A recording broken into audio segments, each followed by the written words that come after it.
새로운 도약을 꿈꿉니다. 기사회생TV 김인수 변호사입니다. 다른 영상에서도 소개해드린 적이 있는데요. 개인회생 상담을 오는 분들이 가장 많이 물어보는 질문이 있습니다. 제 사건이 통과가 안 될 수도 있나요? 회생 기각되면 어떡하죠? 라고 걱정하시는 분들이 많습니다. 개인회생을 하려는 분들은 당연히 자기 빚 탕감받으려고 하는 건데요. 어렵게 시간 비용 들여가면서 회생 진행했는데 혹시라도 안 되면 어떡할까 걱정하는 건 당연합니다. 제가 다른 영상에서도 개인회생 기각 안 되는 법에 대해서 소개해드린 적이 있습니다. 개인회생은 좋은 신청 대리인을 만나서 성실하게 진행만 하면 기각될 일이 별로 없어요. 실제로 저희 법인에서 처리하는 사건 중에서는 회생이 기각되는 경우는 사실상 거의 없습니다. 그런데도 법원의 통계 자료를 보면 생각보다 많은 사건들이 회생이 기각되거나 개시 결정을 받고도 인가를 받지 못하고 폐지가 되는 경우가 있어요. 그래서 오늘은 얼마나 많은 사건들이 기각되고 폐지되는지를 알려드리고 왜 이렇게 많은 사건들이 회생을 통과받지 못했을지에 대해서 설명드리겠습니다.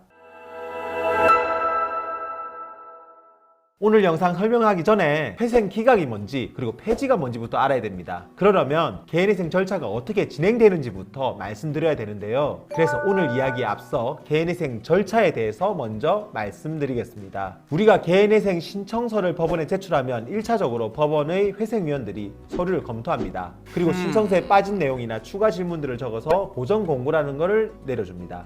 거의 대부분의 사건에서 이 보정 공고가 기계적으로 나오는데요. 그럼 우리는 이 보정 공고에 맞는 추가 서류와 답변을 적은 보정서를 다시 법원에 제출하는 겁니다. 그러면 회생위원과 담당 판사님이 그 서류까지 다 검토하고 최종적으로 개시결정이라는 것을 내려줍니다. 일단 개시결정이 나왔다는 건 우리가 신청한 회생 계획으로 회생을 진행하도록 법원에서 1차 통과를 해줬다는 뜻입니다. 그리고 개시결정을 받고 몇 달 뒤에 채권자 집회라는 걸 하는데 특별한 문제가 없으면 담당 판사님이 드디어 인가결정을 해줍니다. 그리고 나서 보통 한 3년 동안 법원에 돈을 잘 내기만 하면 최종 면책을 받게 되는 거죠. 다시 한번 정리하면 개시결정, 채권자 집회, 인가, 면책 순으로 절차가 진행된다고 기억하시면 됩니다. 여기서 우리는 개시결정, 인가, 면책을 모두 받아야 되는 거죠. 개인회생에서 마지막 절차인 이 면책은 인가 이후에 매달 법원에 내는 돈만 잘 내면 특별히 문제 없이 받을 수가 있어요. 따라서 그 전에 개시결정과 인가결정을 받는 것이 관건입니다. 이 개시결정을 못 받는 게 회생이 기각되는 거고 개시결정을 받았어도 인가를 받지 못하는 게 회생이 폐지되는 겁니다. 자, 그렇다면 개인회생을 하면 보통 개시결정이나 회생 인가율이 얼마나 되는지 궁금하실 텐데요. 작년 법원 통계를 가지고 한번 설명드릴게요. 2021년 기준으로 전국 법원에서 처리한 개인회생 사건을 보면